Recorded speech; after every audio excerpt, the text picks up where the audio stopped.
Честит празник, българи! От падането ни под османска власт през 1396 година българите извървяват дълъг път, докато преоткрият своята национална идентичност. Първите стъпки на етническото преобуждане започва от монах Паисий Хилендарски. Минава през извоюването на независимостта на българската църква 1860 до 1870 година и достига до организираната борба на освобождение на България от османско иго. Не те разбирам, Джингиби. С един крак си в гробната яма и пак повтаряш: сам съм, други няма. Издани поне едно име, с когото скиташ лято и зима.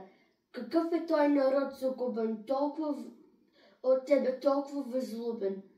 Как така силно го любиш, като в себе си да погубиш? Говори бе, Геор, що си толкова штур, да иде си този робски скан, ей така курбан? Да това не е народ, а племе, пек века под яреме дреме. И ти за него нещо умреш, вместо да си копеш и ореш. Вместо да си спиш в леглото, си тръгне на борба с злото. И вместо с лебото ти мило, отиваш на среща с безсило. Яд ми е да гледам Сиера, както стоя мъж умира. Не те разбирам, Джингиби, не те разбирам. Как хиляди пъти аз умирам, а ти само веднъж, но като истински мъж. И един въпрос от мен. Не те разбирам, Джингиби. Що за човек си ти, че безсилото не те уби? Аз съм се посветил на Отечеството още от 61-во лето, да му служа до смърт и да работя по народната воля. И това да се жертвам всичко, па и себе си дори. За Отечеството работя, Байо. Кажи ти моите кривини и аз твоите, да се поправим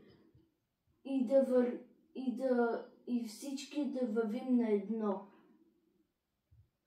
Ние не гоним турският народ и ние вярата му, а султана и неговите закони с една дума турският правителство, което варварски владее не само нас, но и самите турци. Най-много са виновни чубаджиите. И ние сме хора, и ние искаме да живеем човешко. Да бъдем свободни в земята ми, където ни живеем. В България, Тракия и Македония.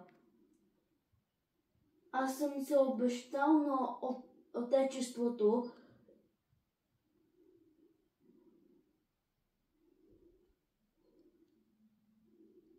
си жертва за освободението му, а не да бъда кой знае какъв.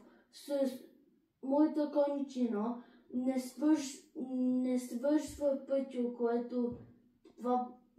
което трябва ви да изведете.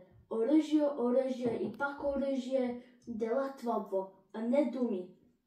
Ако печела цял народ, ако губа само мене си.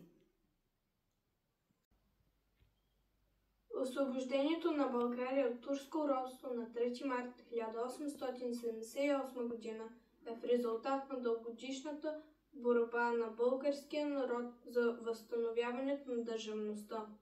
На този ден с подписването на Сан-Стефанския мирен договор се слага край на руско-турската война, започнала през 1877 година и се постави началото на Третата българска държава.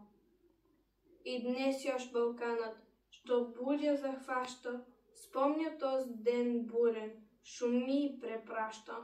Славата му дивна като някой ек, от урва на урва и от век на век.